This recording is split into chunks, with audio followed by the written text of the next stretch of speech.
Well, it's a very early morning here in Wiltshire, and we're off on a rescue mission. So I'm just picking up the trailer and the car, and we're off to Wales. Hopefully this is going to be a really good one. I'll try and video this. This is going to be a bit of a barn find. So we're just pulling up in a car park. I'm going to have to leave the trailer down here, which because there's just no access with the trailer where we're going. So it's down a little lane. So that's going to be interesting. But we're here, and hopefully we're going to liberate a very nice old car, which is VSCC eligible, which is really important. So we're down in deepest, darkest Wales. I'm not even going to try and pronounce where we are because I don't even know. And lurking behind these doors is a car. In fact, there's two cars, but we're not interested in one of them. What we're interested in is that. And we'll get the doors open and have a little look.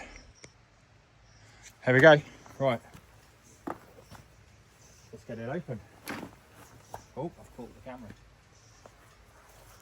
I think it's just going to come off.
see a bit more now. So that is what we're looking at, and what may it be, you ask? So we're going to risk getting underneath here for the engine, and you will be able to see that it is a Fiat, and more accurately it is a Fiat 509A, which makes it 1928 because they stopped making them in 28. So it's a 509.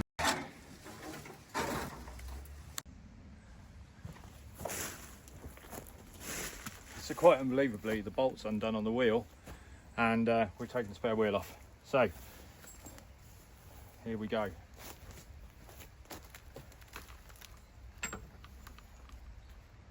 Just pass us the doodah.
Okay, hang on.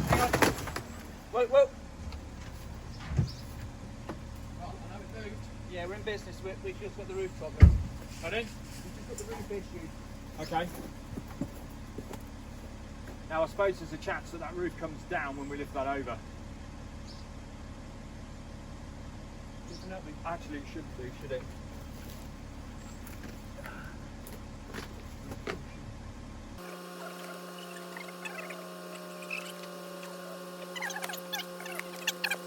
There is a chance that the roof comes down.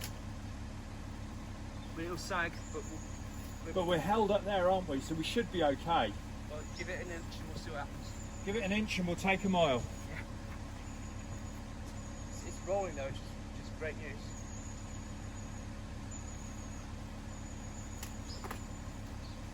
The tyres actually look as if they're turning. Yeah.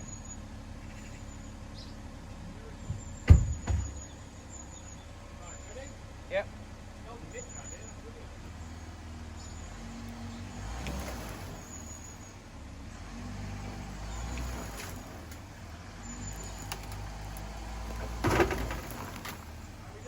Yep, keep going.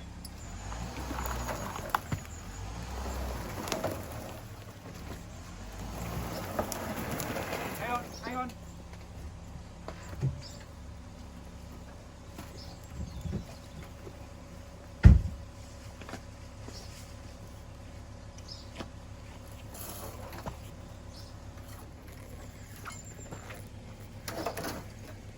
Just trying to steer it, believe it or not.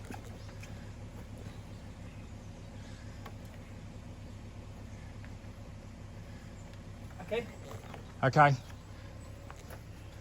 If you look very closely on the slide, you can see the old driver's name on here. I think he was Japanese. It's holy shit. That is mental. Can't believe that's come out. It's looking good. Not looking good at all. Changed my mind, I don't know if I sort myself. Sort of.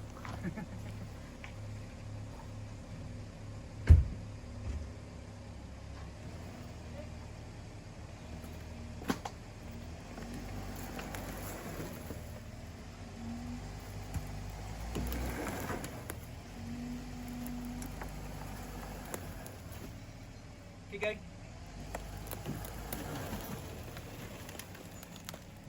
Keep going.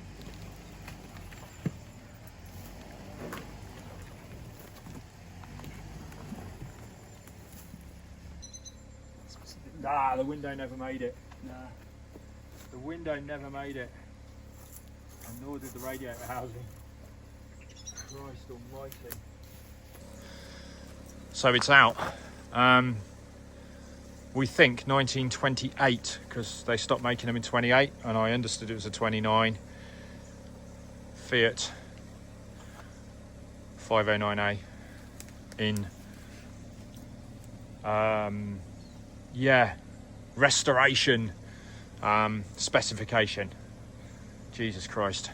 So yeah, but do you know what? I think it's all there. It's more complete than anyone expected, to be honest. It's all there. Unbelievable. There we go. Now all we've got to do is get it up this very narrow path in a village in Wales.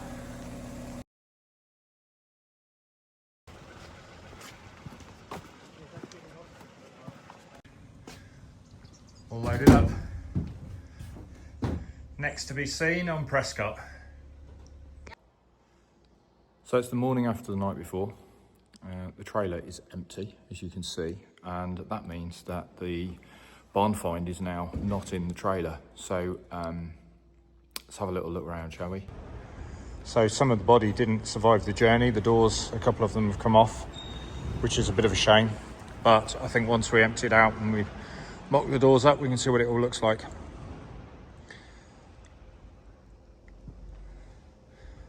The chassis looks remarkably good and it's remarkably complete, which is good.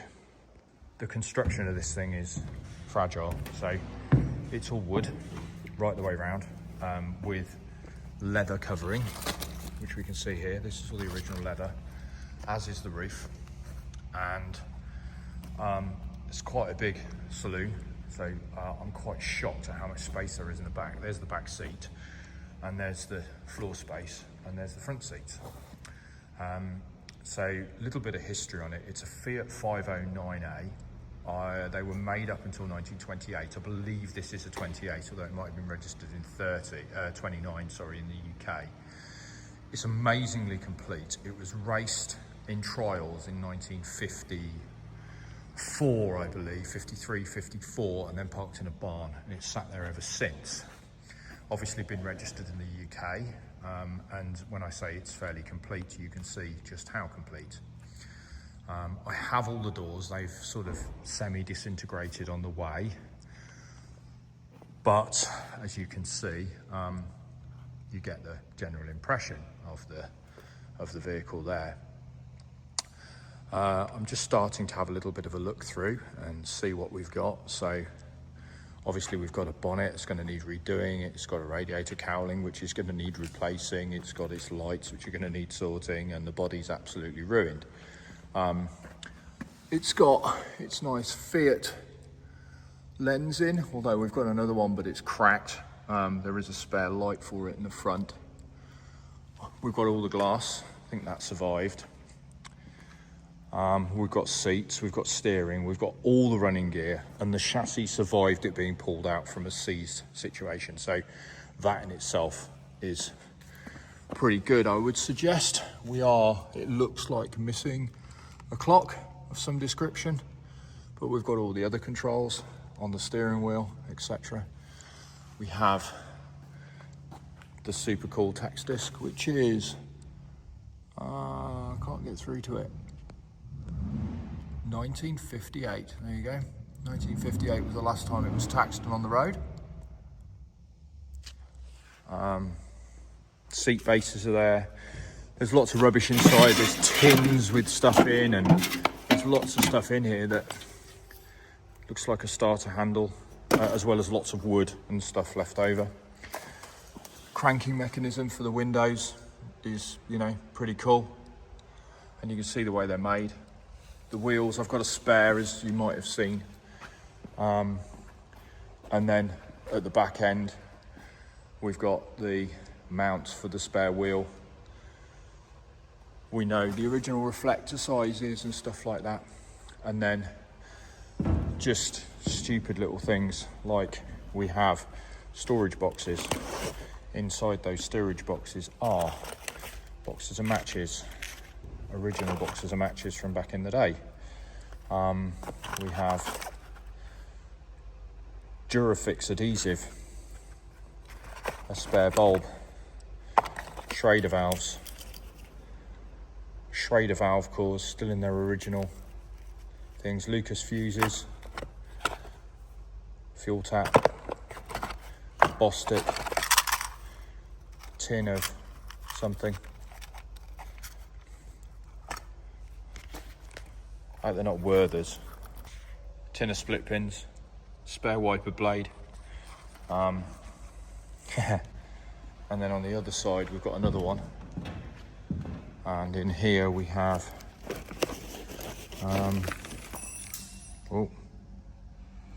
in here we have a St. Bruno flake box, which contains various screws and bits of wood and brushes and spanners and whatever. There's also a screwdriver. I don't think that's very old. And I know you can't see down in here. Spanner.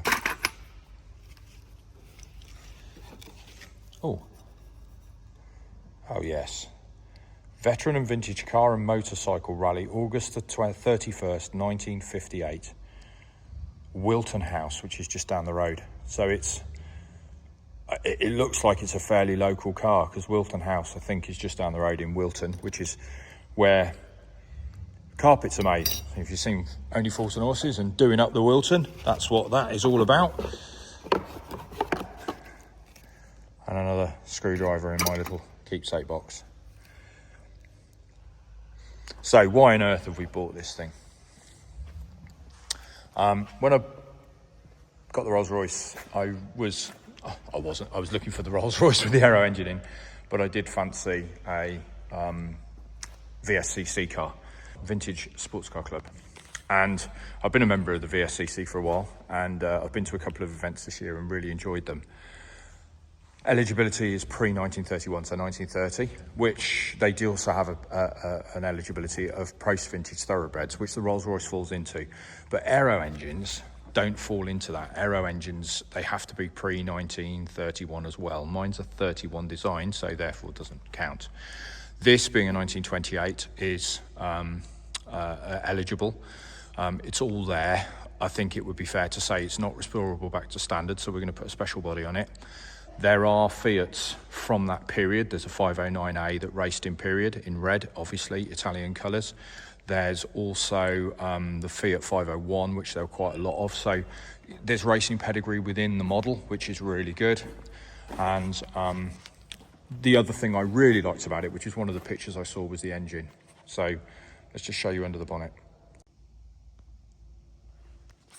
So under the bonnet we have a tank, presuming that's a fuel tank, and then we have an engine which is a 4-cylinder overhead cam Fiat engine,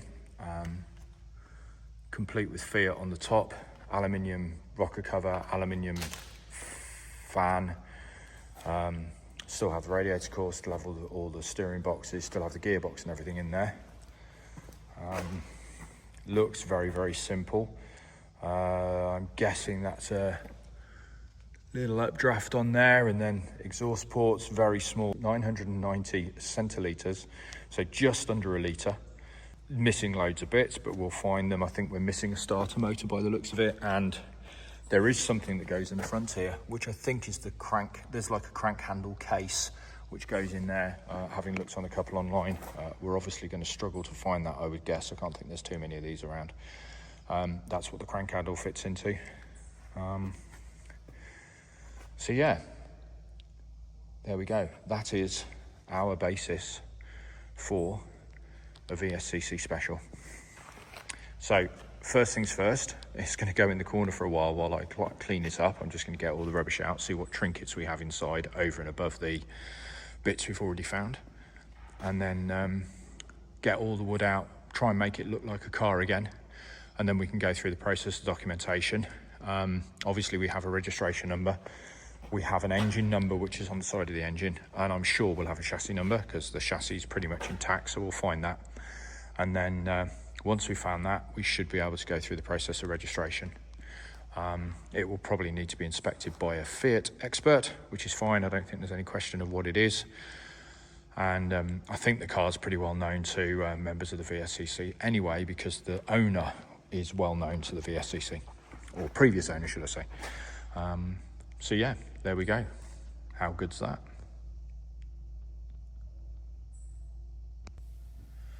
So if you've enjoyed that and you'd like to see the journey of our little Fiat, please like, subscribe, tell your friends, share, do whatever, and join us on the journey as we build our little VSCC car. Thanks for watching.